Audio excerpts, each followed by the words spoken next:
God. ഗുരവേ ഗൗരചന്ദ്രായ രാധികായ തദാലയെ കൃഷ്ണായ കൃഷ്ണഭക്തായ തദ്ഭക്തായ നമോ നമഃ.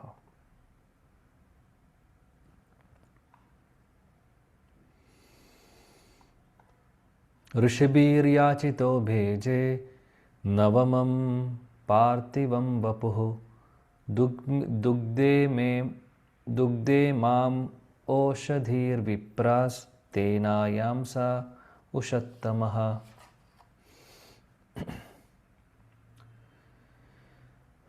Okay, ഗീതാബായി Mataji. ഹരേ കൃഷ്ണ പ്രഭു. ശ്ലോകം 14. ഓം നമോ ഭഗവതേ വാസുദേവായ.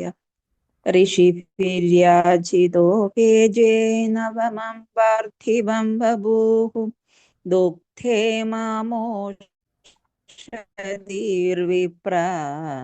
തേനായം സൗഷത്തമാ. വിവർത്തനം. ശ്രീല പ്രഭുപാദയ്ക്ക് ജയ്. അല്ലയോ ബ്രാഹ്മണ ശ്രേഷ്ഠരെ, സന്യാസിമാരുടെ പ്രാർത്ഥനയാൽ 9ാമത്തെ അവതാരത്തിൽ ഭൂമിയെ സംസ്കരിച്ച് നിരവധി ഉൽപ്പന്നങ്ങൾ വിളവു ചെയ്യിച്ച ഭഗവാൻ ഒരു രാജാവിന്റെ പൃഥു ശരീരം സ്വീകരിച്ചു. അക്കാരണത്താൽ ഭൂമി മനോഹരവും ആകർഷണവുമായി തീർന്നു. Hare Krishna Prabhu. Thank you Prabhu. Thank U.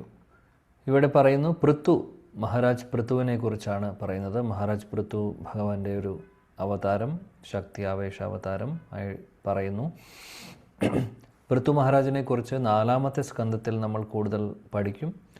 Prithu മഹാരാജിനെ കുറിച്ച് പറയുമ്പോൾ ഓർക്കേണ്ട അല്ലെങ്കിൽ ഓർമ്മ വരുന്ന കാര്യങ്ങൾ, അദ്ദേഹത്തിൻ്റെ ജന്മം തന്നെ, അദ്ദേഹത്തിൻ്റെ അവതാരം തന്നെ വളരെ സ്പെഷ്യലാണ്.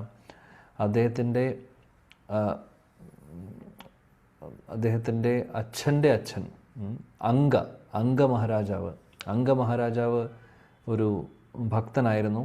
അദ്ദേഹത്തിൻ്റെ വൈഫുണ്ട്, പത്നി, എന്നാൽ നേരെ തിരിച്ചായിരുന്നു. അപ്പോൾ രണ്ടുപേരുടെയും ഒരു അതായത് അംഗമഹാരാജാവിന് ഈ ഭാര്യയ്ക്കും കുട്ടികളുണ്ടായില്ല കുറേ കാലം. അങ്ങനെ ഒരുപാട് പ്രാർത്ഥനകളും, അല്ലെങ്കിൽ അംഗമഹാരാജാവിനാണെങ്കിൽ അടുത്ത ഒരു ജനറേഷനെ ഏൽപ്പിച്ചിട്ട് വേണം അദ്ദേഹത്തിന് കാട്ടിൽ പോയി തപസ് ചെയ്യാൻ വേണ്ടി, അതിനുവേണ്ടി കാത്തിരിക്കുന്നു. എന്നാൽ കുട്ടികൾ ഉണ്ടാവുന്നില്ല. അപ്പോൾ അച്ഛൻ്റെ ഭാഗത്തുനിന്ന് അല്ലെങ്കിൽ അംഗമഹാരാജാവിൻ്റെ ഒരു ഫാമിലി നോക്കുവാണെങ്കിൽ അവർ നല്ല ആളുകളാണ്. എന്നാൽ ഭാര്യയുടെ ഒരു ഫാമിലി ലീനിയേജ് നോക്കുവാണെങ്കിൽ നല്ല ബാക്ക്ഗ്രൗണ്ടല്ല. അവസാനം സംഭവിക്കുന്നത് എന്താണെന്ന് വെച്ചാൽ കുട്ടികൾ അംഗമഹാരാജാവിന് ഉണ്ടാവാൻ ഉള്ള ഒരു യോഗ്യതയില്ലാത്തൊരു അവസ്ഥയാണ്. പക്ഷേ അദ്ദേഹത്തിന് ആഗ്രഹം കൂടി, അല്ലെങ്കിൽ എനിക്ക് കുട്ടികളില്ലാതെ ശരിയാവില്ല, എനിക്ക് ആരെങ്കിലും ഒരാൾ വേണം, മകൻ, ഈ ഒരു പാരമ്പര്യം മുന്നോട്ട് കൊണ്ടുപോകാനെന്ന് പറഞ്ഞ് അദ്ദേഹം അവിടെ അദ്ദേഹത്തിൻ്റെ വീട്ടിലേക്ക്, രാജ്യത്തേക്ക് വന്ന, കൊട്ടാരത്തിലേക്ക് വന്നിട്ടുള്ള സാധുജനങ്ങളോട് പറഞ്ഞ് അദ്ദേഹം പറയുന്നു, പ്രാർത്ഥിക്കുന്നു. അങ്ങനെ അവസാനം അദ്ദേഹത്തിന് ഒരു കുട്ടി ഉണ്ടാകുന്നു. കഥയിലേക്ക് ഞാൻ കൂടുതൽ പോകുന്നില്ല, അത് 4ാമത്തെ സ്കന്ധത്തിൽ നമ്മൾ പഠിക്കും.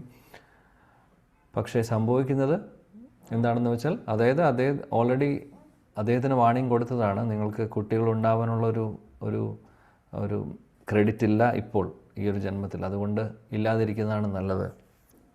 പക്ഷേ അദ്ദേഹത്തിൻ്റെ ആഗ്രഹം അങ്ങനെയായിരുന്നില്ല.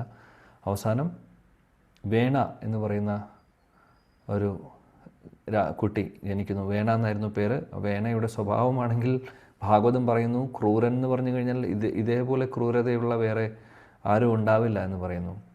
ചെറിയ കുട്ടിയായിരുന്ന സമയത്ത് തന്നെ, കുട്ടികളുമായിട്ട് കളിക്കുമ്പോൾ തന്നെ എന്തെങ്കിലും ഇഷ്ടപ്പെടാത്ത കാര്യങ്ങൾ വരുമ്പോൾ തലയ്ക്കടിച്ച് കൊല്ലുക, അങ്ങനെയുള്ള കാര്യങ്ങളൊക്കെയായിരുന്നു ചെയ്തുകൊണ്ടിരുന്നത്. അത്രമാത്രം ക്രൂരതയായിരുന്നു ചെറുപ്പം മുതലേ. ആ കുട്ടിയുടെ, വേനയുടെ സ്വഭാവം കണ്ട് അവസാനം അംഗമഹാരാജാവിന് അത് വലിയൊരു തലവേനയായി മാറി. അവസാനം അദ്ദേഹം ഒന്നും മിണ്ടാതെ എല്ലാം ഉപേക്ഷിച്ച് കാട്ടിലേക്ക് പോവുകയാണ് ചെയ്യുന്നത്. അങ്ങനെ അവസാനം വേണ ചാർജ് എടുക്കുന്നു. വേണ രാജ്യം ഭരിക്കാൻ വന്ന സമയത്ത് എല്ലാവർക്കും എല്ലാ തരത്തിലുള്ള ബുദ്ധിമുട്ടുകളും അദ്ദേഹം കൊടുത്തു. എല്ലാവിധ യജ്ഞങ്ങളും അവസാനിപ്പിച്ചു. ബ്രാഹ്മണർ യജ്ഞങ്ങളൊക്കെ ചെയ്യുന്നുണ്ടെങ്കിൽ രാജ്യത്തിൻ്റെ ക്ഷേമത്തിന് വേണ്ടി ചെയ്യുന്ന യജ്ഞങ്ങളെല്ലാം മുടക്കി. ഒരു തരത്തിലുള്ള യജ്ഞങ്ങളും ഇല്ലാതെയായി. മാത്രമല്ല ഭക്തരായിട്ടുള്ള ബ്രാഹ്മണരെ ഉപദ്രവിക്കുന്നു.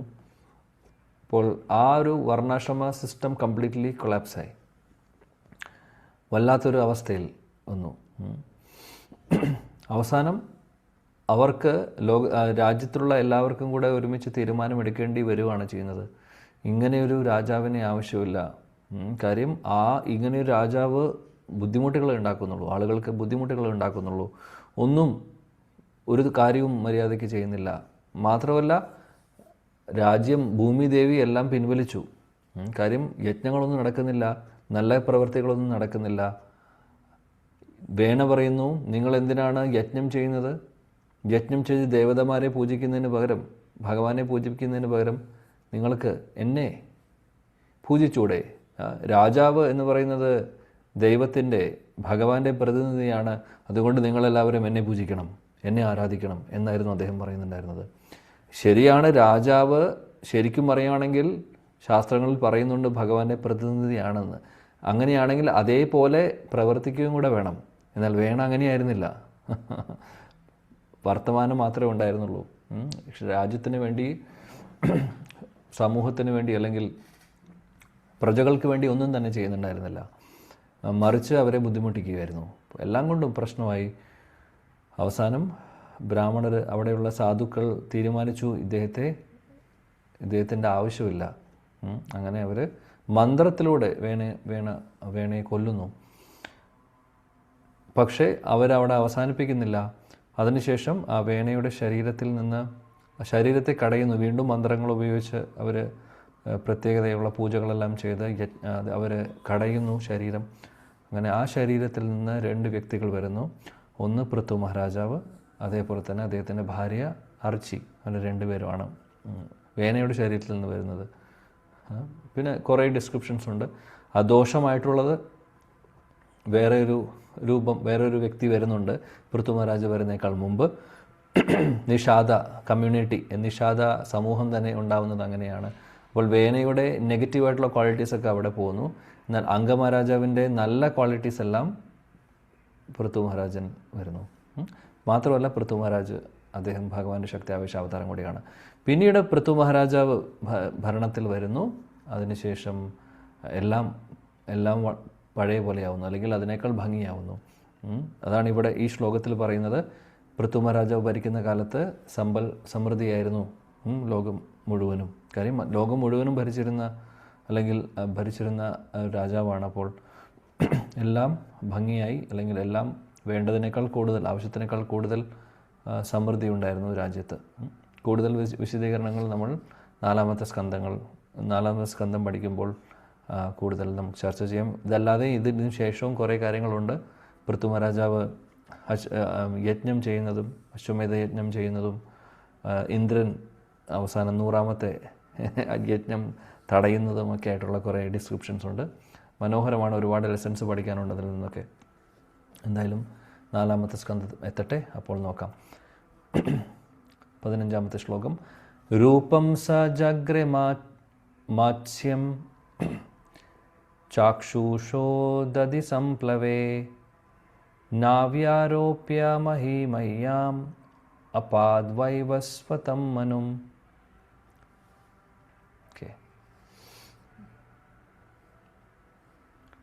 ഷീല മാതാജിയുണ്ട്. ഷീല.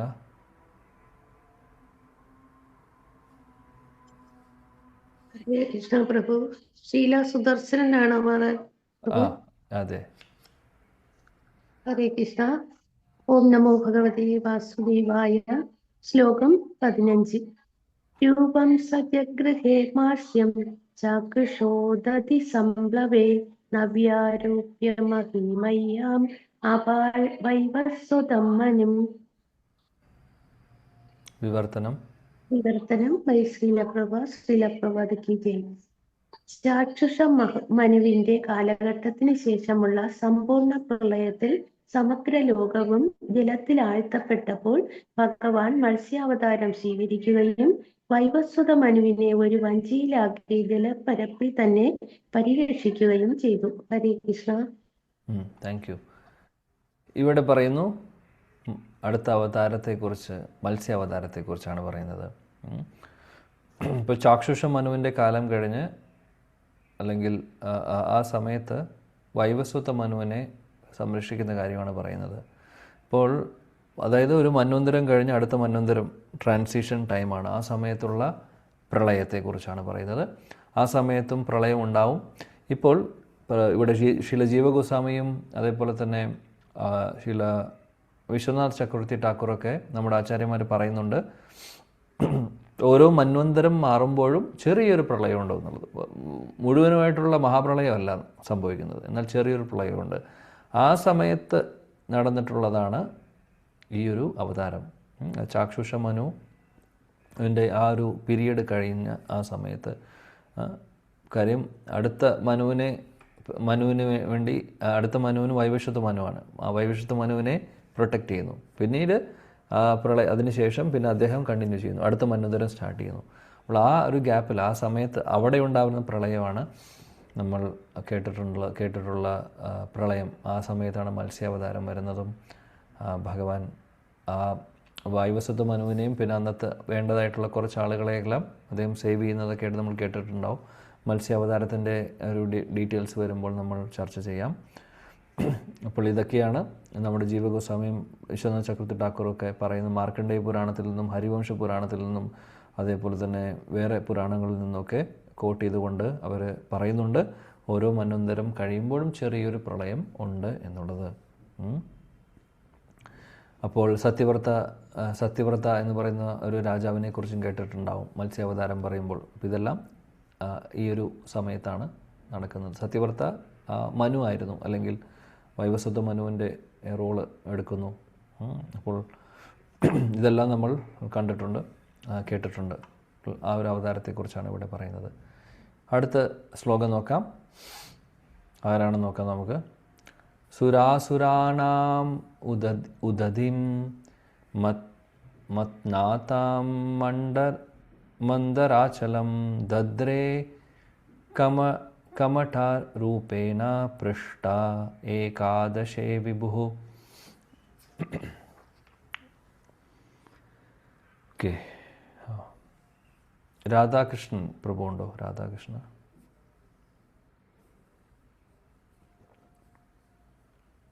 ഓക്കെ, ഇല്ലെങ്കിൽ കുമാരി ശൈലജ മാതാജി. കൃഷ്ണ പ്രഭുജി. ശ്ലോകം 16. സുരാസുരണമുക്തിം മജ്ഞതാം മന്ദരാചലം ദദ്രേ കമഠരൂപേണ പൃഷ്ട ഏകാദശേ വിഭുഃ. വിവർത്തനം ശ്രീല പ്രഭുപാദർ കി ജയ്. 11ാം അവതാരത്തിൽ ഭഗവാൻ കൂർമ്മ രൂപമെടുക്കുകയും സുരാസുരന്മാർ കടക്കോലായി ഉപയോഗിച്ച മന്ദര പർവ്വതത്തിന് ആധാരശീലമായി തന്റെ വൽക്കം പ്രയോജനപ്പെടുത്തുകയും ചെയ്തു. ഹരീഷ് പ്രഭുജി. അപ്പോൾ ഇവിടെ പറയുന്ന അവതാരം കൂർമ്മ അവതാരത്തെക്കുറിച്ച് മനോഹരമാണ്. 8ാമത്തെ സ്കന്ധത്തിൽ സമുദ്രമന്ഥന ലീല പറയുന്നുണ്ട്. നമ്മളവിടെ എത്തുമ്പോൾ, എന്നാണ് എത്തുക എന്ന് എന്നോട് ചോദിക്കരുത്, സമയമുണ്ട്. എന്നാൽ അവിടെ എത്തുന്ന സമയത്ത് നമ്മൾ കൂടുതൽ കാര്യങ്ങൾ പഠിക്കും. അപ്പോൾ കൂർമ്മ അവതാരത്തെക്കുറിച്ച് പറയുന്നു. മനോഹരമാണ് സമുദ്രമന്ഥന ലീല. ഒരുപാട് കാര്യങ്ങൾ, ഒരുപാട് ലെസൺസ് പഠിക്കാനുണ്ട് ആ ഒരു സെക്ഷനിൽ നിന്ന്. ഒരുപാട് കാര്യങ്ങളുണ്ട്. മനോഹരമായിട്ടുള്ളൊരു സെക്ഷനാണത്, മനോഹരമായിട്ടുള്ള ലീലയാണ്. അപ്പോൾ ആ ലീല നടക്കുന്ന സമയത്ത് സമുദ്രമന്ഥനം കടയാൻ വേണ്ടി ദേവതമാരും അസുരന്മാരും വരുന്ന സമയത്ത്, ആ സമയത്ത് അവതരിക്കുന്നതാണ് കാര്യം. കടയാൻ വേണ്ടിയിട്ട് വാസുകിയോട് പറഞ്ഞു. വാസുകിയാണ് കയറ് എവിടെയാണ് കെട്ടിയിട്ടുള്ളത്? മന്ദരാചല പർവ്വതത്തെയാണ് അവർ ഉപയോഗിക്കുന്നത് നടുക്കുള്ള പിവട്ടായിട്ട്. എന്നാൽ അതിനെ ഹോൾഡ് ചെയ്യാൻ വേണ്ടി കാര്യം അത് വെച്ചപ്പോൾ, സമുദ്രത്തിൽ വെച്ചപ്പോൾ അത് താന്നുപോയി. അപ്പോൾ അതിനെ താങ്ങി നിർത്തണം, എവിടെയെങ്കിലും ഹോൾഡ് ചെയ്യണം. അപ്പോൾ മന്ദരാചല പർവ്വതത്തെ താങ്ങി നിർത്താൻ വേണ്ടി ഭഗവാൻ അവതരിക്കുന്നു. ഒരുപാട് ഈ ഒരു സമുദ്രമന്ഥന ലീല നടക്കാൻ വേണ്ടിയിട്ട് ഭഗവാന്റെ ഇൻവോൾവ്മെൻറ്റ് നോക്കണം. അപ്പോൾ അമൃത് വേണം, അമൃതാണ് ഈ ഒരു സമുദ്രം മന്ഥനത്തിലൂടെ കിട്ടാൻ പോകുന്നത് അൾട്ടിമേറ്റ്ലി. എന്നാൽ ആ ഒരു കാര്യത്തിന് വേണ്ടിയിട്ട് ഭഗവാൻ ഏതൊക്കെ രീതിയിലാണ് അവതരിക്കുന്നത് അവിടെ, ഒരുപാട് ഇപ്പോൾ കൂർമാവതാരം മാത്രമല്ല, ചീത്ത, അതേപോലെ തന്നെ വേറെ ഒരുപാട് അവതാരങ്ങൾ, മോഹിനിമൂർത്തിയും ധന്വന്തരിയും അല്ലാതെ തന്നെ ഈ കടയാൻ വേണ്ടിയിട്ട് അദ്ദേഹം ഒരുപാട് രീതികളിലൂടെ അദ്ദേഹം എക്സ്പാൻഡ് ചെയ്യുന്നുണ്ട്, സഹായിക്കുന്നുണ്ട്. കൂടെ തന്നെ ദേവതമാരുടെയും അസുരന്മാരുടെ കൂടെ തന്നെ നിന്നുകൊണ്ട് പല രീതിയിലൂടെയും അദ്ദേഹം അവതരിച്ച് സഹായിക്കുന്നുണ്ട്. അവിടെ പെട്ടെന്ന് ഓർമ്മ ഒന്നാണ് ഇത് പറഞ്ഞപ്പോൾ, സമുദ്രമന്ഥന ലീലയിൽ ഈ കൂർമാവതാരത്തെക്കുറിച്ച് പറയുമ്പോൾ അവിടെ മന്ദരാജല പർവ്വതം കൂർമ്മദേവൻ്റെ മുകളിൽ ഇരിക്കുകയാണ്. അപ്പോൾ അവിടെ നമ്മുടെ ആചാര്യന്മാർ പറയുന്നു കൂർമ്മദേവൻ ആസ്വദിക്കുകയായിരുന്നു. മന്ദരാജലം എന്ന് പറഞ്ഞു കഴിഞ്ഞാൽ ഏറ്റവും വലിയ പർവ്വതമാണ്, അതാണ് ഇരിക്കുന്നത് കൂർമ്മദേവൻ്റെ മുകളിൽ. കൂർമ്മദേവൻ അവിടെ നമ്മൾ പുറം ചൊറിയുന്ന സമയത്ത് എങ്ങനെയായിരിക്കും, ആരെങ്കിലും അത് ചൊറിഞ്ഞു തന്നു കഴിഞ്ഞാൽ ഒരു സമാധാനം ഉണ്ടാവും.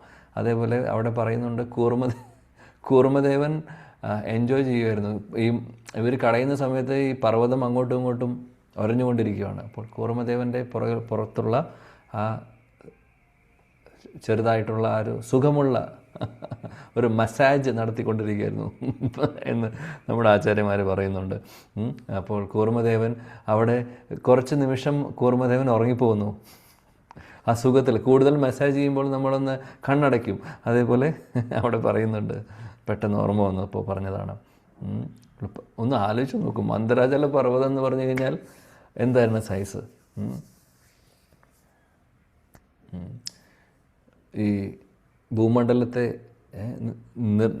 നടുക്കുള്ള നിലനിർത്തിക്കൊണ്ട് പോകുന്ന, അല്ലെങ്കിൽ അതിനെ ഡിവൈഡ് ചെയ്യുന്ന, പാർട്ടീഷൻ ചെയ്യുന്ന ഏറ്റവും കൂറ്റമായിട്ടുള്ള ഒരു പർവ്വതമാണ് അത്. ഭഗവാന്റെ പുറത്തിരിക്കുന്നു. ഭഗവാൻ അത് ഒരു മസാജ് ചെയ്യുന്ന ഒരു സാധനമായിട്ട് അങ്ങനെയാണ് കാണുന്നത്. എന്നിട്ട് അദ്ദേഹം ഹാപ്പി ആയിട്ടിരിക്കുന്നു, ഉറങ്ങിപ്പോകുന്നു പാവം കൂർമ്മദേവൻ. ഹരേ കൃഷ്ണ. ഓക്കെ, ശ്ലോകം 17. അടുത്ത ശ്ലോകവും സമുദ്രമന്ഥനമായിട്ട് കണക്റ്റഡ് ആണ്. അപ്പോൾ ഇനി പറയുന്ന മത്സ്യം പറഞ്ഞതിന് ശേഷം കൂർമ്മ, ധന്വന്തരിയും മോഹിനിമൂർത്തിയൊക്കെ ഇവിടെ പറയുന്നുണ്ട്. നോക്കാം. ഇപ്പോൾ ധന്വന്തരമാണ് പറയുന്നത്. ധാന്വന്തരം ദ്വാദശമം ത്രയോദശമം ഏവച ആപായയത്സുരാൻ അന്യാൻ മോഹിന്യാ മോഹയൻ സ്ത്രീയ. 2 അവതാരങ്ങളാണ് ഇവിടെ പറയുന്നത്. Yes, okay. ശ്ലോകം വായിക്കാം. പത്മജ കുമാരി മാതാജി.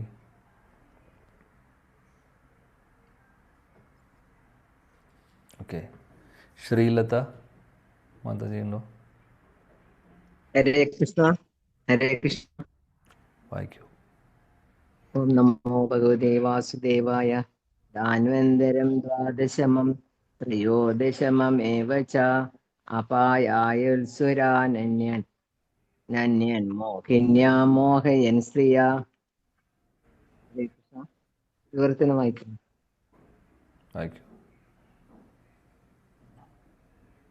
12ാം അവതാരത്തിൽ ഭഗവാൻ ധന്വന്തരിയായി പ്രത്യക്ഷപ്പെടുകയും അവതാരത്തിൽ ഒരു സ്ത്രീയുടെ മനോഹരിതയോടെ നാസ്തികരെ പ്രലോഭിക്കുകയും അമൃതം ദേവന്മാർക്ക് പാനം ചെയ്യാൻ നൽകുകയും ചെയ്തു. Hare Krishna. Okay, thank you. Dhanvantari അവതാരത്തെക്കുറിച്ച് പറയുന്നു. ധന്വന്തരി മൂർത്തി നമ്മുടെ നാട്ടിൽ ധന്വന്തരി അമ്പലങ്ങളുണ്ട് അല്ലേ? ഭഗവാന്റെ ആയുർവേദം എന്ന് പറയുന്ന കാര്യം, ധന്വന്തരി അവതരിക്കുമ്പോൾ സമുദ്രമന്ഥന ലീലയിൽ അവതരിക്കുന്ന സമയത്ത് ഒരുപാട് ഈ പറയുന്ന ഔഷധങ്ങൾ കൊണ്ടാണ് വരുന്നത്. അപ്പോൾ ധന്വന്തരമൂർത്തിയായിട്ട് ഭഗവാനെ നമ്മൾ നാട്ടിൽ തന്നെ ഒരുപാട് സ്ഥലങ്ങളിൽ ഇപ്പോൾ തൃശ്ശൂർ ജില്ലയിൽ തന്നെ ഒരുപാട് അമ്പലങ്ങളുണ്ട്. അവിടെയെല്ലാം ഈ അസുഖമുള്ള ആളുകൾ പോയി പ്രാർത്ഥിക്കുന്നു. ഭഗവാന്റെ ഒരു അവതാരമാണ്, വിഷ്ണു അവതാരമാണ്, വിഷ്ണുവിൻ്റെ അവതാരമാണ്, വിഷ്ണു തത്വം തന്നെയാണ്. അങ്ങനെ ആ ഒരു അവതാരത്തെക്കുറിച്ചാണ് ഇവിടെ പറയുന്നത്. പിന്നീട് പറയുന്നു മോഹിനിമൂർത്തിയെക്കുറിച്ച്. മോഹിനിമൂർത്തിയാണ്, നമുക്കറിയാം, ഈ അമൃത് വന്നതിന് ശേഷം അത് ഡിസ്ട്രിബ്യൂട്ട് ചെയ്യുന്നത് മോഹിനിമൂർത്തിയാണ്. അതിമനോഹരമായിട്ടുള്ള ഒരു സെക്ഷനാണ് ഇപ്പോൾ ഇതെല്ലാം. അവിടെ മോഹിനിമൂർത്തി വരുന്ന സമയത്ത് അത്രയും നേരം അസുരന്മാർ അടികൂടിക്കൊണ്ടിരിക്കുമായിരുന്നു അമൃതിന് വേണ്ടി. മോഹിനിമൂർത്തി വന്ന മോഹിനിമൂർത്തിയുടെ ഭംഗി കണ്ടപ്പോൾ, ആ ഒരു സൗന്ദര്യം കണ്ടപ്പോൾ അവർ രണ്ട് കൂട്ടർക്കും ആകർഷണം തോന്നി. പക്ഷേ അസുരന്മാരുടെ കാര്യം ഭഗവാൻ ദേവതമാരോട് പറഞ്ഞിട്ടുണ്ട്, പലതും വരും, ഒന്നിലും നിങ്ങൾ പലതും കാണും നിങ്ങൾ. ഈ സമുദ്രമഥനം തുടങ്ങുന്നതിനേക്കാൾ മുമ്പ് പറയുന്നുണ്ട്. ഭഗവാൻ ഒരു കാര്യം അവിടെ പ്രധാനപ്പെട്ട കാര്യം പറയുന്നുണ്ട് ദേവതമാരോട്, ക്ഷമയോടുകൂടി നിങ്ങൾ അവസാനം വരെ നിൽക്കണം എന്നുള്ളത്. നിങ്ങളുടെ ഇടയിൽ പ്രകോപനം വരുന്ന പല സംഭവങ്ങളും സംഭവിക്കാം, പല സംഭവങ്ങളും വരാം, അതിൽ ആകർഷിതരാവരുത് നിങ്ങൾ എന്ന് പറഞ്ഞിട്ടുണ്ട്. അപ്പോൾ ചന്ദ്രൻ ഉദിക്കുന്നു, ധന്വന്തരി വരുന്നു, അങ്ങനെ ഒരുപാട് സംഭവങ്ങൾ ഇതിനു മുമ്പ്, അമൃത് വരുന്നേക്കാൾ മുമ്പ് കാണുന്നുണ്ട്, അവിടെ അവതരിക്കുന്നുണ്ട്. അപ്പോൾ അതിലൊന്നും നിങ്ങൾ വിടരുത്. എന്നാൽ അസുരന്മാരാണെങ്കിൽ എന്തെങ്കിലും നല്ലത് വന്നു കഴിഞ്ഞാൽ അത് അവർക്ക് വേണം. അങ്ങനെ ഇരിക്കുന്ന അവസ്ഥയിൽ ഈ അമൃത് വരുന്ന സമയത്ത് സംഭവിക്കുന്നത് എന്താണെന്ന് നമുക്കറിയാം. അതായത് അസുരന്മാർക്കത് എങ്ങനെയെങ്കിലും തട്ടിയെടുക്കണം, ദേവതമാർക്ക് കൊടുക്കാൻ പാടില്ല. അങ്ങനെയുള്ളൊരു മനോഭാവമാണ് അവർക്കുള്ളത്. ഭഗവാന്റെ ആഗ്രഹം അത് തന്നെയാണ്. കാര്യം അസുരന്മാർക്ക് ഈ അമൃത് കിട്ടിക്കഴിഞ്ഞു കഴിഞ്ഞാൽ അവർക്ക് അവരുടെ ആയുസ് കൂടിക്കഴിഞ്ഞാൽ പ്രശ്നം ആർക്കാണ്? ലോകത്തിൽ മുഴുവൻ പ്രശ്നമാണ്. കാര്യം അസുരന്മാരുടെ അവരുടെ ഒരു പവർ കൂടിക്കഴിഞ്ഞാൽ, ആധിപത്യം വന്നു കഴിഞ്ഞു കഴിഞ്ഞാൽ പ്രശ്നമാണ്. ഇപ്പോൾ ദേവതമാർക്ക് കൊടുക്കാൻ തന്നെയാണ് ഭഗവാൻ ആഗ്രഹിക്കുന്നത്. അത് പാർഷ്യാലിറ്റി അല്ല, അതിൻ്റെ ഒരു റൈറ്റാണ്. അപ്പോൾ അതിനെക്കുറിച്ചുള്ള ഡിസ്ക്രിപ്ഷനൊക്കെ നമ്മൾ 8ാമത്തെ സ്കന്ധത്തിൽ പഠിക്കും, ഇപ്പോൾ നമ്മൾ പറയുന്നില്ല. ഇപ്പോൾ ഓർക്കേണ്ട കാര്യം എന്താണെന്ന് വെച്ചാൽ, ഈ ലെസൺസ് ഒരുപാടുണ്ട്. എന്നാൽ അതിൽ പ്രധാനപ്പെട്ട ഒരു കാര്യം, ഈ മോഹിനിമൂർത്തിയെ കാണുമ്പോൾ ദേവതമാർ ആത്മസംയമനം പാലിച്ച് അവർക്ക് മനസ്സിലായത് ഭഗവാനാണെന്നുള്ളത്. എന്നാൽ അസുരന്മാർ ആ സൗന്ദര്യം, ഒരു സ്ത്രീയുടെ സൗന്ദര്യത്തെ, സ്ത്രീയെ കാണുന്ന പോലെ കണ്ടു മോഹിനിമൂർത്തിയെ. അവരെല്ലാം മറന്നു എന്തിനാണ് അവിടെ ഇരിക്കുന്നത്, അവർ ചെയ്തുകൊണ്ടിരുന്ന ആ അമൃതാണ് വേണ്ടത് എന്നുള്ളതും, അതായത് കംപ്ലീറ്റ്ലി അവർ എല്ലാം മറന്നു. അങ്ങനത്തെ ഒരവസ്ഥയിലാണ്. അതുവരെ തല്ലുകൂടിക്കൊണ്ടിരിക്കുകയായിരുന്നു, ഞങ്ങൾക്ക് ആദ്യം വേണം. മോഹിനിമൂർത്തി എന്ന് പറഞ്ഞു, ഞാൻ ഡിസ്ട്രിബ്യൂട്ട് ചെയ്യാം, ഞാൻ ഡിവൈഡ് ചെയ്യാം. അതുവരെ സമ്മതിക്കാത്ത അസുരന്മാർ സമ്മതം മൂടുന്നു, എന്ത് വേണമെങ്കിൽ ചെയ്തോളൂ. മോഹിനിമൂർത്തിയോട് പറയുന്നു, നിങ്ങളെന്ത് പറയുന്നു അതാണ് ശരി. അതാണ്. അപ്പോൾ ഇതിൽ നിന്നുള്ളൊരു പ്രധാനപ്പെട്ട ലെസൺ എന്താണെന്ന് പറഞ്ഞാൽ, ഈ ആസുരിക ചിന്താഗതിയുള്ള ആളുകളുടെ മനോഭാവത്തെക്കുറിച്ച്. അവരുടെ ഇന്ദ്രിയ സുഖമാണ് അവരുടെ ഒരു ലക്ഷ്യം. അപ്പോൾ ചില സമയങ്ങളിൽ അവരുടെ സ്വഭാവമൊക്കെ, അതായത് ഇന്ദ്രിയ സുഖങ്ങൾക്ക് വേണ്ടി എന്തും കോംപ്രമൈസ് ചെയ്യാൻ തയ്യാറാണ്. എല്ലാം മാറ്റിവെച്ച് അതിൻ്റെ പുറകിൽ ഓടുന്നു. അങ്ങനത്തെ ഒരു അവസ്ഥ നമുക്ക് കാണാൻ സാധിക്കും. ആസുരിക ചിന്താഗതിയാണ് ഇതെല്ലാം. അപ്പോൾ ഇതേ അവസരത്തിൽ തന്നെ മോഹിനിമൂർത്തിയെക്കുറിച്ച് പറയുമ്പോൾ മഹാദേവനെക്കുറിച്ചും അവിടെ പറയുന്നു. അപ്പോൾ ഭഗവാൻ ശിവൻ, അദ്ദേഹത്തിന് മോഹിനിമൂർത്തിയെ കാണുമ്പോൾ ആകർഷണം തോന്നുന്നു. എന്നാൽ ആ ആകർഷണം അസുരന്മാർക്ക് തോന്നിയ പോലെയല്ല. കാര്യം വൈഷ്ണവാനം യഥാശംഭു, പരിശുദ്ധ ഭക്തനാണ് മഹാദേവൻ. അദ്ദേഹത്തിൻ്റെ ഇഷ്ടദേവൻ സ്ത്രീ രൂപത്തിൽ വന്നാലും, പുരുഷൻ്റെ രൂപത്തിൽ വന്നാലും, കൂർമ്മ രൂപത്തിൽ വന്നാലും, വരാഹ രൂപത്തിൽ വന്നാലും, നരസിംഹനായിട്ട് വന്നാലും എല്ലാം ഒരേപോലെയാണ്. അദ്ദേഹത്തിന് ആകർഷണം തോന്നിയതിൽ അത്ഭുതമില്ല. അദ്ദേഹത്തിൻ്റെ ഇഷ്ടദേവൻ തന്നെയാണ്. അപ്പോൾ അങ്ങനെയാണ് നമ്മൾ മനസ്സിലാക്കേണ്ടത്. ശ്രീമദ് ഭാഗവതത്തിൽ വളരെ ക്ലിയറായിട്ട് പറയുന്നുണ്ട്. അല്ലാതെ ഒരു പുരുഷന് സ്ത്രീയോട് തോന്നുന്ന ഒരു ആകർഷണമല്ല അവിടെ മഹാദേവന് തോന്നുന്നുണ്ടായിരുന്നത്. കാര്യം അദ്ദേഹത്തിൻ്റെ ഇഷ്ടദേവൻ്റെ ഒരു രൂപമാണ്. പിന്നെ ഭഗവാൻ സ്ത്രീ രൂപത്തിൽ വന്നു കഴിഞ്ഞാൽ സൗന്ദര്യത്തെക്കുറിച്ച് പറയേണ്ട ആവശ്യമില്ല, എന്തായിരിക്കും എന്നുള്ളത്. ആരെയും ആകർഷിപ്പിക്കും, ആരെയും ആകർഷിപ്പിക്കുന്ന രൂപമാണ്. അപ്പോൾ ഇത്രയും വലിയ കൺട്രോളർ ആയിട്ടുള്ള, അതായത് ഇന്ദ്രിയങ്ങളെ നിയന്ത്രിക്കുന്ന മഹാദേവനെ പോലുള്ള മഹാദേവനെ പോലുള്ള ഒരു വ്യക്തി, അല്ലെങ്കിൽ അതേപോലുള്ള ആ ഒരു ഭഗവാന്റെ തന്നെ ഒരു അവതാരമാണ് മഹാദേവൻ. അദ്ദേഹത്തിന് പോലും ആകർഷണം തോന്നുന്നു. അപ്പോൾ എത്ര സൗന്ദര്യമുണ്ട്, ആ ഒരു പോയിന്റും കൂടെ അവിടെ പ്രൂവ് ചെയ്യുകയാണ് ചെയ്യുന്നത്. പല പോയിന്റ്സ് ഉണ്ട്, പല ആംഗിളിൽ നിന്നും നമ്മൾ ആ ഒരു ലീലയെ കാണണം. അപ്പോൾ ഭഗവാന്റെ സൗന്ദര്യത്തിൻ്റെ മുമ്പിൽ എല്ലാവരും വീണു പോകുന്നു, അല്ലെങ്കിൽ എല്ലാവർക്കും ആകർഷണം തോന്നുന്നു. അതാണ്, അങ്ങനെ ഒരുപാട് ലെസൺസ് ഉണ്ട് നമുക്ക്. എനിവേ, അവിടേക്ക് പോകുന്നില്ല, കൂടുതൽ എക്സ്പ്ലനേഷൻ ഇവിടെ നമുക്ക് ആവശ്യമില്ല. അടുത്ത ശ്ലോകത്തിലേക്ക് കടക്കാം. ശ്ലോകം 18.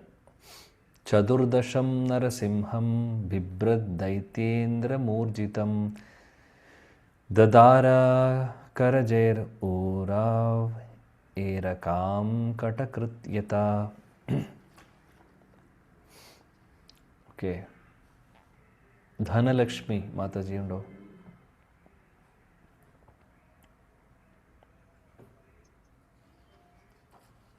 ഓക്കെ, ഇല്ലെങ്കിൽ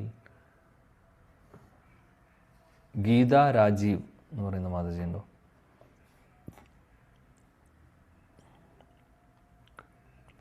രേണുക, അനിൽകുമാർ. ഓക്കെ, ഹരേ കൃഷ്ണ പ്രഭു, ഞാൻ ചൊല്ലട്ടെ. ഹരേ കൃഷ്ണ പ്രഭു, ഞാൻ ചൊല്ലട്ടെ. ചൊല്ലു. ഹരേ കൃഷ്ണ. ഓം നമോ ഭഗവതേ വാസുദേവായ.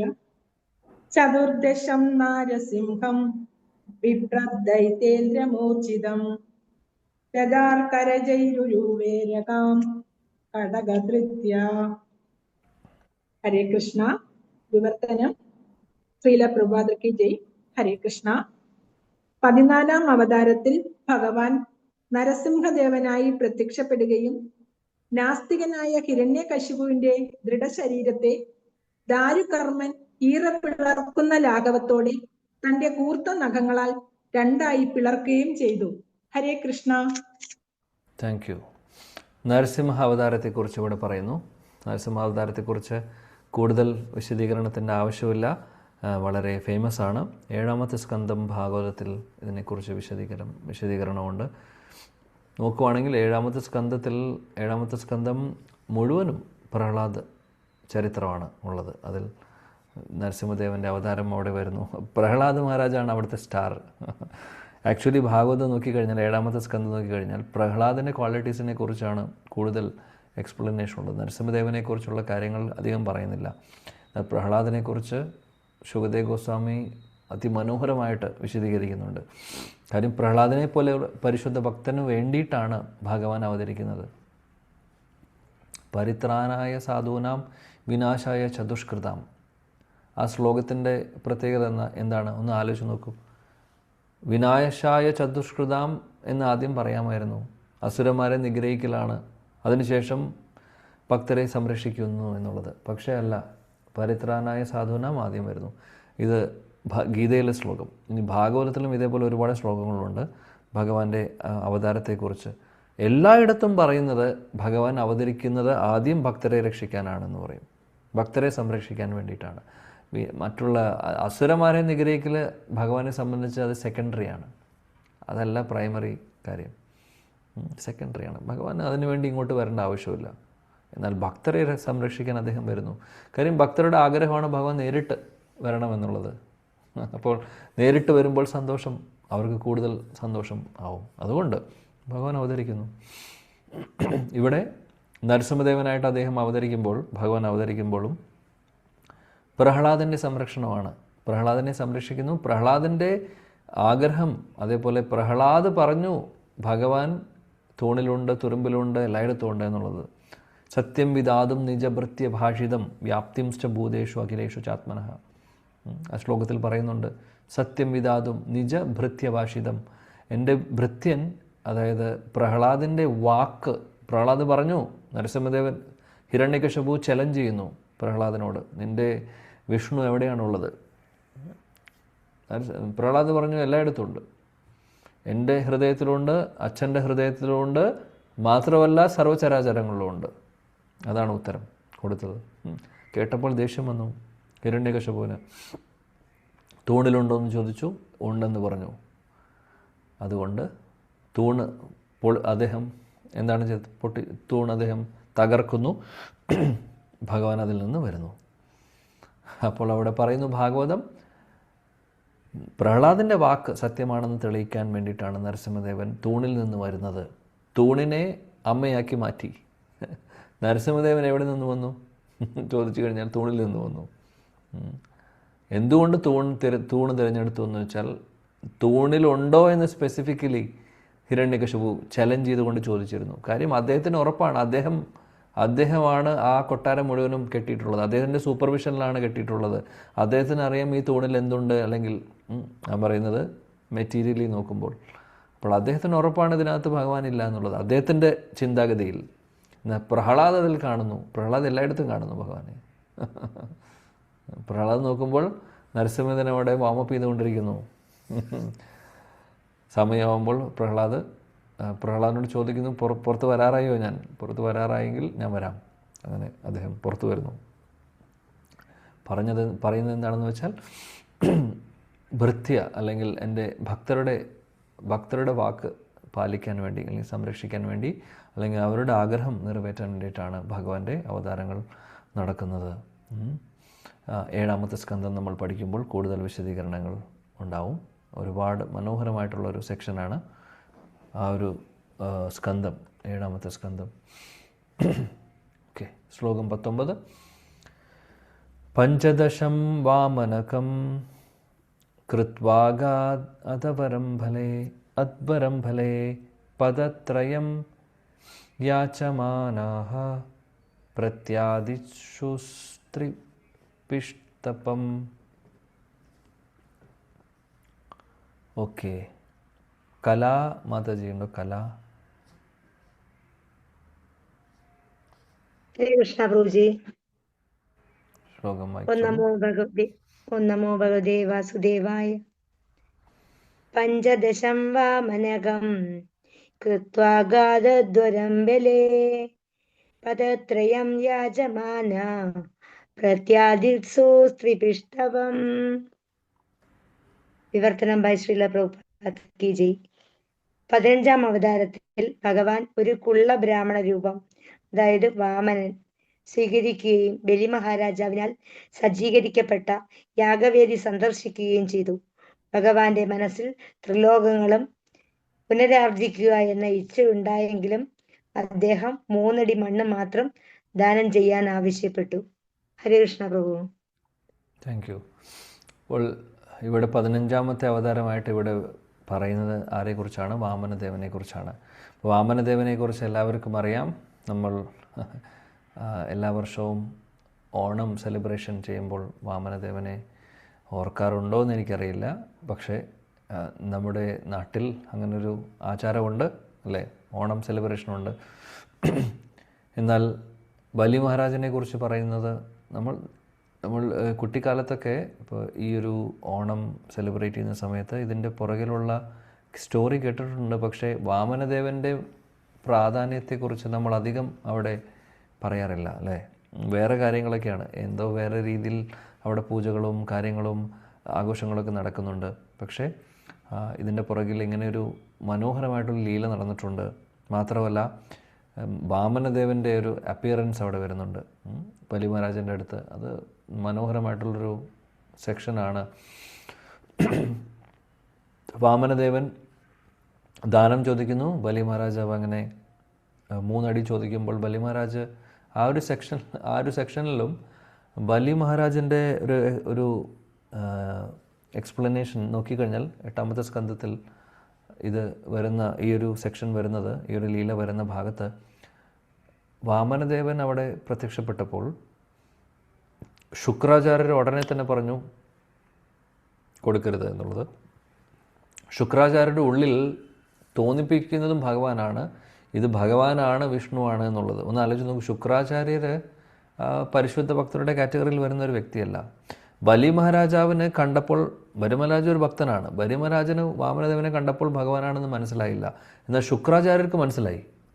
അപ്പോൾ നോക്കുമ്പോൾ ആരാണ് ഭക്തിയുടെ കാറ്റഗറിയിൽ, അല്ലെങ്കിൽ ഭക്തർ ഈ ശുക്രാചാര്യനെയും ബലി മഹാരാജനെയും കമ്പയർ ചെയ്യുമ്പോൾ ആരാണ് നല്ല ഭക്തൻ?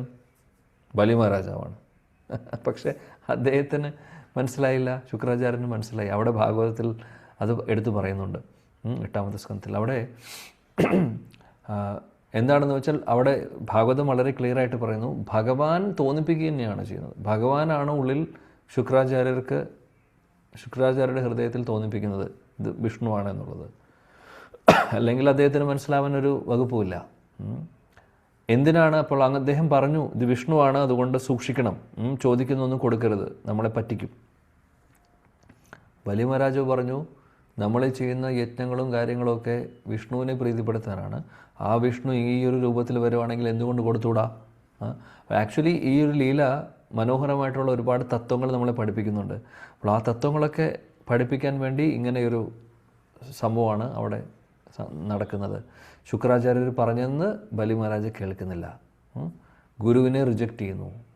അപ്പോൾ ഗുരുവിനെ റിജക്റ്റ് ചെയ്യാൻ പാടുമോ? അതൊരു ചോദ്യമാണ്. ശരിക്കും പാടുമോ? ചെയ്യാൻ പാടുള്ള കാര്യമാണോ?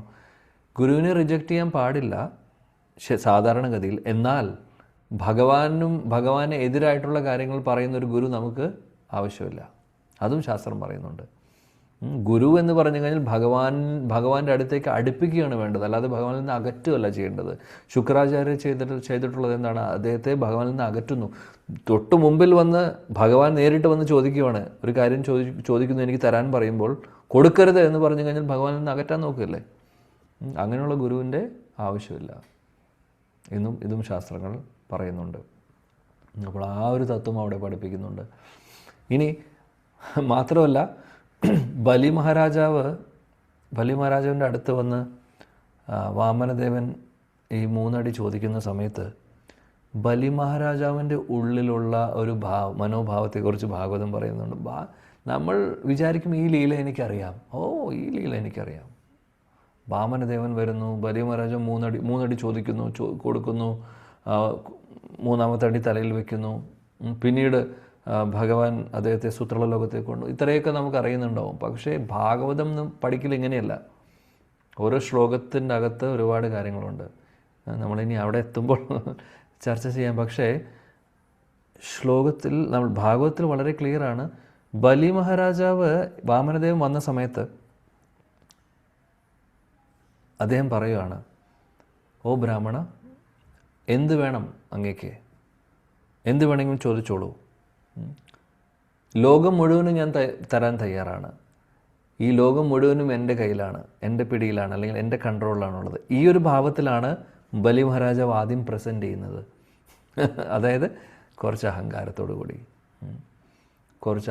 കൂടിയിട്ടാണ് അദ്ദേഹം പ്രസൻറ്റ് ചെയ്യുന്നത്. അപ്പോൾ വാമനദേവൻ ഒരുപാട് കാര്യങ്ങൾ ഇതിലൂടെ, ഈ ലീലയിലൂടെ ചെയ്യുന്നുണ്ട്. ബലി മഹാരാജാവിനെ അനുഗ്രഹിക്കുന്നത് മാത്രമല്ല, ബലി മഹാരാജിൻ്റെ ഉള്ളിലുള്ള ആ അഹങ്കാരത്തെയും മാറ്റുന്നുണ്ട് ഈ ലീലയിലൂടെ. നമ്മളത് ആരും പറയില്ല. നമ്മൾ പറയും ബലി മഹാരാജാവ് എല്ലാം അവിടെ ആത്മസമർപ്പണം ചെയ്തു. ശരിയാണ്, ആത്മസമർപ്പണം ചെയ്യിപ്പിച്ചു എന്നുള്ളതാണ് സത്യം. വേറെ നിവൃത്തി ഉണ്ടായിരുന്നില്ല. കാര്യം എന്താണ്? ലോകം മുഴുവനും 2 സ്റ്റെപ്പിൽ കഴിഞ്ഞു. അപ്പോൾ അവിടെ ഭാഗവതം പറയുന്നുണ്ട്, അദ്ദേഹത്തിൻ്റെ ഉള്ളിൽ അദ്ദേഹത്തിൻ്റെ ആ ശ്ലോകങ്ങൾ നമ്മൾ വായിക്കുമ്പോൾ അറിയാം. അദ്ദേഹം പറയുന്നത്, വാമനദേവനോട് പറയുന്നത്, അതായത് ഈ ലോകത്തിൽ എന്ത് വേണമെങ്കിലും ചോദിച്ചോളൂ, ഇതെല്ലാം എൻ്റെ കയ്യിലാണ് എന്നുള്ളൊരു ഭാവത്തിലാണ് അദ്ദേഹം പ്രസൻറ്റ് ചെയ്യുന്നത്. അപ്പോൾ ഭഗവാന്റെ മുമ്പിൽ നമ്മൾ കൂടുതൽ അഹങ്കാരം കാണിച്ചു കഴിഞ്ഞാൽ ആ അഹങ്കാരത്തെ അദ്ദേഹം ശമിപ്പിക്കും. അതിലൊന്നുമില്ല. അതിൽ നമുക്കൊരു വിജയവും ഉണ്ടാവാൻ പോകുന്നില്ല. വിജയം ഉണ്ടായി, ബലി മഹാരാജന് വിജയം ഉണ്ടായി. കാര്യം അദ്ദേഹം അവസാനം ആത്മസമർപ്പണം ചെയ്യുന്നത് കൊണ്ട്. അദ്ദേഹം കൊടുക്കാതിരുന്നു കഴിഞ്ഞാൽ കഥ മാറിപ്പോയേനെ അല്ലേ. പക്ഷേ ബലി മഹാരാജാവിനെ നമ്മൾ ശാസ്ത്രങ്ങളിൽ ഈവൻ അദ്ദേഹത്തെ മഹാജനമായിട്ട് പറയുന്നു. ബലി വയ്യാസഖ്യം ഭയം, 12 മഹാജനങ്ങൾ ബലി മഹാരാജൻ്റെ പേര് വന്നിട്ടുണ്ട്. അപ്പോൾ സാധാരണ ഒരു വ്യക്തിയല്ല അദ്ദേഹം. അദ്ദേഹം ഭക്തനാണ്. അദ്ദേഹത്തിൻ്റെ ഭക്തിയെക്കുറിച്ച്, അദ്ദേഹം സാധനാസിദ്ധ ഭക്തനല്ല. അദ്ദേഹം സിദ്ധർ കാറ്റഗറിയിലാണ് വരുന്നത്. കാര്യം അദ്ദേഹം നമ്മൾ എവിടെയും കേട്ടിട്ടില്ല ബലിമഹാരാജാവ് ഭഗവാന്റെ നാമം ജപിക്കുന്നതും പ്രാർത്ഥിക്കുന്നതും, അങ്ങനെ എവിടെയും ഡിസ്ക്രിപ്ഷൻ ഇല്ല ഭാഗവതത്തിൽ. അപ്പോൾ ശാസ്ത്രങ്ങൾ പറയുന്നു, ആചാര്യന്മാർ വളരെ ക്ലിയർ ആയിട്ട് പറയുന്നുണ്ട്, ബലി മഹാരാജാവ് കൃപാസിദ്ധനാണ്. കൃപാസിദ്ധൻ എന്ന് പറഞ്ഞാൽ എന്താണെന്ന് വെച്ചാൽ ആരുടെയോ കൃപ കൊണ്ട് അദ്ദേഹം ഭക്തനായിട്ടുള്ളത്, വേറെ ആരുടെയോ അല്ല. അദ്ദേഹത്തിൻ്റെ അച്ഛൻ്റെ അച്ഛൻ പ്രഹ്ലാദാണ്. അപ്പോൾ പ്രഹ്ലാദൻ്റെ ഒരു അനുഗ്രഹം, കാര്യം പ്രഹ്ലാദന് നരസിംഹദേവൻ കൊടുത്ത അനുഗ്രഹമാണ് കുടുംബത്തിലെ എല്ലാവർക്കും. 21 ജനറേഷനിൽ എല്ലാവർക്കും മുക്തിയെല്ലാം പറയുന്നുണ്ട് അല്ലേ. അപ്പോൾ ആ കൂട്ടത്തിൽ അപ്പോൾ പറയുന്നു പ്രഹ്ലാദിൻ്റെ സ്പെഷ്യലായിട്ടുള്ള ബ്ലെസ്സിങ് ആണ് ബലി മഹാരാജാവിനെ ഭക്തനായി മാറ്റുന്നത്. അതുകൊണ്ട് കൃപാസിദ്ധൻ എന്നുള്ള കാറ്റഗറിയിലാണ് വരുന്നത്. എന്നാലും അദ്ദേഹം മഹാജനങ്ങളുടെ കൂട്ടത്തിൽ കയറി. ഒന്ന് ആലോചിച്ച് നോക്കൂ. അപ്പോൾ അങ്ങനെയും അങ്ങനെയും കഥകളുണ്ട്, അല്ലെങ്കിൽ അങ്ങനെയും കുറേ കാര്യങ്ങൾ പഠിക്കാനുണ്ട് ഭാഗവതത്തിൽ. എന്താണെങ്കിലും ആ ലീലകളൊക്കെ നമ്മൾ എത്തുന്ന സമയത്ത് കൂടുതൽ ചർച്ച ചെയ്യാം. ഇപ്പോൾ എപ്പോൾ എട്ടാമത്തെ സ്കന്ധത്തിൽ എത്തും എന്നുള്ളത് അവിടെ ഇരിക്കട്ടെ. പക്ഷേ എന്നാലും സമയമില്ല. അത് പറഞ്ഞു തുടങ്ങി കഴിഞ്ഞാൽ പിന്നെ നമുക്ക് ഭാഗവതം മുന്നോട്ട് പോകില്ല. 3-ാമത്തെ അധ്യായത്തിൽ നമ്മൾ സ്റ്റക്കാവും. കാര്യം 8-ാമത്തെ സ്കന്ധം എക്സ്പ്ലെയിൻ ചെയ്യണം, 7-ാമത്തെ സ്കന്ധം പ്രഹ്ലാദ ചരിത്രമാണ്. അപ്പോൾ നമ്മൾ ഈ 1-ാമത്തെ സ്കന്ധത്തിലെ 3-ാമത്തെ അധ്യായത്തിൽ തന്നെ സ്റ്റക്കായി പോകും. അതുകൊണ്ട് തൽക്കാലം കൂടുതൽ വിശദീകരണങ്ങൾ ഇല്ല. എന്നാലും നമ്മൾ മനസ്സിലാക്കണം, ഈ ലീലകളിലൂടെ ഒരുപാട് കാര്യങ്ങൾ പഠിക്കാനുണ്ട്. നമ്മൾക്ക് ആ കഥ കേട്ടിട്ടുണ്ട് എന്ന് പറഞ്ഞതുകൊണ്ട് ആയിട്ടില്ല. ഒരിക്കലും വിചാരിക്കരുത്. പ്രതി ശ്ലോകേ പ്രതി അക്ഷരേ നാനാ അർത്ഥക്കറേ. പ്രതി ശ്ലോകങ്ങളിലും ഒരുപാട് അർത്ഥങ്ങൾ ഒളിഞ്ഞിരിക്കുന്നുണ്ട്. ഒരുപാട് ആചാര്യന്മാർ ഇതിനെക്കുറിച്ച് കമൻറ്റ് ചെയ്തിട്ടുണ്ട്. അപ്പം നമ്മളെന്തായാലും ആ ലീലകളൊക്കെ പഠിക്കുന്ന സമയത്ത് ആചാര്യന്മാരുടെ ആ ഒരു അഭിപ്രായങ്ങളും ഭഗവാൻ അനുഗ്രഹിച്ചാൽ ചർച്ച ചെയ്യാൻ ശ്രമിക്കാം. അപ്പോൾ ഒരുപാട് കാര്യങ്ങൾ നമ്മൾ കഥ അറിയാം. കാളിയൻ്റെ ലീല കേട്ടിട്ടുണ്ട്, ഗജേന്ദ്രൻ്റെ ലീല കേട്ടിട്ടുണ്ട്, അറിയാം. നരസിംഹദേവൻ അറിയാം, വാമനദേവൻ നമ്മൾ അറിയാമെന്ന് നമ്മൾ പറയുന്നുണ്ടെങ്കിൽ അതിൻ്റെ അർത്ഥം നമുക്കറിയില്ല എന്നുള്ളതാണ്. ഇതാണ് നമ്മുടെ ആചാര്യന്മാർ പറയുന്നത്. നമുക്ക് ഏതെങ്കിലും ഭഗവാന്റെ ലീലകൾ അറിയാമെന്ന് നമ്മുടെ ഉള്ളിൽ തോന്നുന്നുണ്ടെങ്കിൽ അതിൻ്റെ അർത്ഥം നമുക്ക് ഒന്നും അറിയില്ല എന്നുള്ളതാണ്.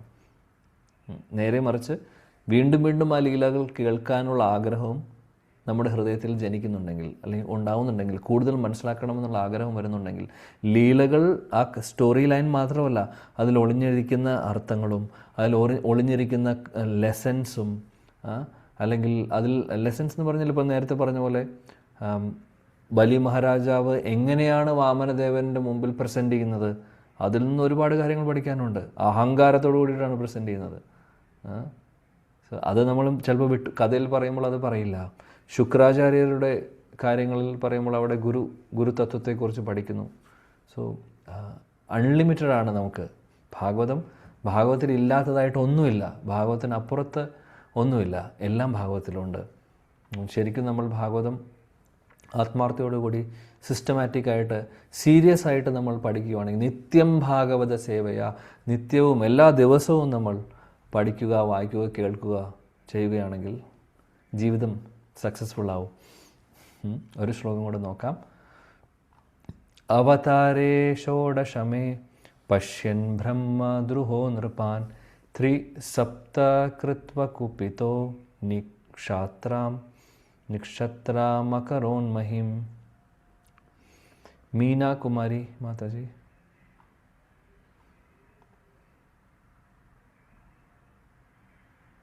ओके. शीमा माता जी.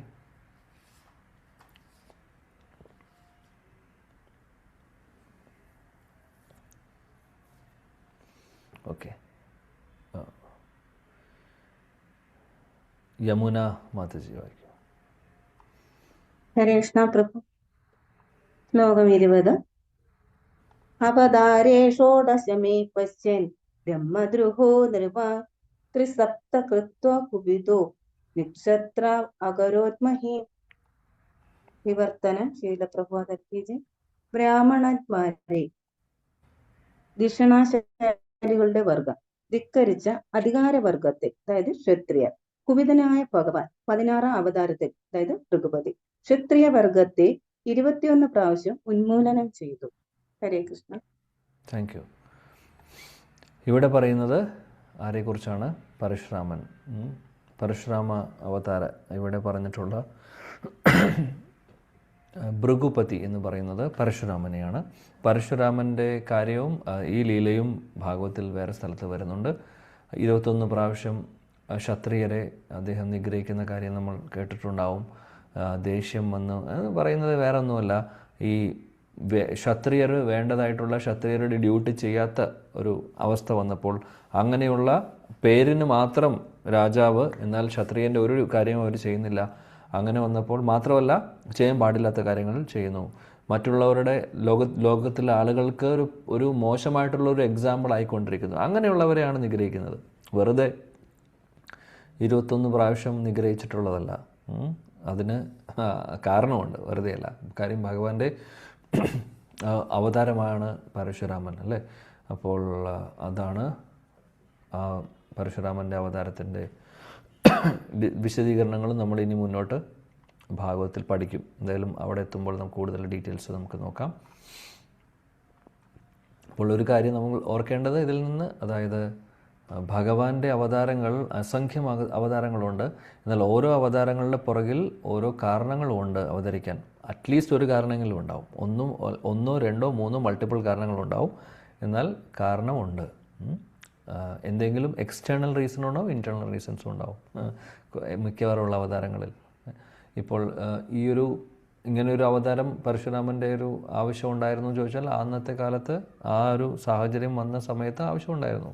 ഇനി അങ്ങോട്ട് ബുദ്ധനെക്കുറിച്ചും ബുദ്ധ അവതാരത്തെക്കുറിച്ചും നമ്മൾ ഇനി മുന്നോട്ട് കാണും. ആവശ്യമുണ്ടായിരുന്നു ആ സമയത്ത്. അങ്ങനെ ഒരു അവതാരത്തിന് ആവശ്യമുണ്ടായിരുന്നു, അതുകൊണ്ട് ഭഗവാൻ അവതരിക്കുന്നു. അതാണ്. അപ്പോൾ 20ാമത്തെ ശ്ലോകം വരെ നമ്മൾ ഇന്ന് പഠിച്ചു. 21ാമത്തെ ശ്ലോകം മുതൽ നാളെ പഠിക്കാം, ഭഗവാന്റെ കൃപയുണ്ടെങ്കിൽ. ग्रंथराज श्रीमद् भागवतम की जाए, जगतगुरु शीला प्रभुपाद की जाए, समवेद गौर भक्त वृंद की जाए, गौड़ीय गुरु वृंद की जाए, निताय गौर प्रेमानंदे. Thank you. Hare Krishna. Thank you Prabhu ji. Hare Thank Krishna. Hare Krishna. എന്തെങ്കിലും സംശയം ഉണ്ടെങ്കിൽ ചോദിക്കാം. ഹരേ കൃഷ്ണ പ്രഭുജി. ഹരേ കൃഷ്ണ. ഹരേ കൃഷ്ണ. ഹരേ കൃഷ്ണ. हरि बोल. हरे कृष्ण. ഹരേ കൃഷ്ണ. ഇതുമായിട്ട് ബന്ധപ്പെട്ട് എന്തെങ്കിലും സംശയം ഉണ്ടെങ്കിൽ ചോദിക്കാം. ഹരേ കൃഷ്ണ പ്രഭു. ചോദിച്ചോട്ടെ. പറയൂ. ഒന്നുമില്ല. ഓക്കെ. ഹരേ കൃഷ്ണ പ്രഭു. ആ, പരശുരാമൻ ഭഗവാന്റെ ഏത് ഇതിലേത് അവതരിച്ചിരിക്കുന്നത്? ഭഗവാന്റെ ഏത് രൂപം? ശക്തിയാവേശ അവതാരം. ഹരേ കൃഷ്ണ. ഹരേ കൃഷ്ണ. അപ്പൊ നമ്മുടെ സമയം ആയില്ല, കുറച്ചുകൂടെ ഉണ്ടായിരുന്നു. എന്നാലും സംശയമില്ലാത്ത സ്ഥിതിക്ക് നമുക്ക് വൈൻഡപ്പ് ചെയ്യാം. പ്രഭുജിയോട് ആദരപൂർവ്വം 3 പ്രാവശ്യം ഹരേ കൃഷ്ണ മഹാമന്ത്രം പറയാം. ഹരേ കൃഷ്ണ ഹരേ കൃഷ്ണ കൃഷ്ണ കൃഷ്ണ ഹരേ രാമ ഹരേ രാമ രാമ രാമ ഹരേ ഹരേ. ഹരേ കൃഷ്ണ കൃഷ്ണ കൃഷ്ണ ഹരേ രാമ ഹരേ രാമ രാമ ഹരേ രാമ. ഹരേ കൃഷ്ണ ഹരേ കൃഷ്ണ കൃഷ്ണ കൃഷ്ണ ഹരേ രാമ രാമ ഹരേ രാമ ഹരേ. തരൂഭേച കൃപാ സിന്ധുഭേവജ പതിദാനാം ഭാവനേ നമോ നമ. അനേകോടി വൈഷ്ണവ വൃന്ദയ്ക്ക് ഹരിനാമ സംകീർത്തനയജ്ഞയ്ക്ക് ഹരേ കൃഷ്ണ മഹാമന്ത്രയ്ക്ക് ശില പ്രഭുപാദയ്ക്ക് ജയ്. ശ്രീ അനന്ത പത്മനാഭ സ്വാമിക്ക് ജയ്. ഹരേ കൃഷ്ണ പ്രഭുജി. ദണ്ഡവാത് പ്രണാം. ഹരേ കൃഷ്ണ. താങ്ക് യു പ്രഭു. എല്ലാവരോടും നന്ദി പറയുന്നു. ഹരേ കൃഷ്ണ. ഭഗവാന്റെ കൃപയുണ്ടെങ്കിൽ നമുക്ക് കണ്ടിന്യൂ ചെയ്യാം. എല്ലാ ദിവസവും കണ്ടിന്യൂ ചെയ്യാൻ സാധിക്കട്ടെ. ഭഗവാൻ അനുഗ്രഹിക്കട്ടെ. 3 ദിവസം ഉള്ളത് 6 ദിവസം ആവട്ടെ, എന്നെങ്കിലും ഒരു ദിവസം. ഹരേ കൃഷ്ണ. Thank U.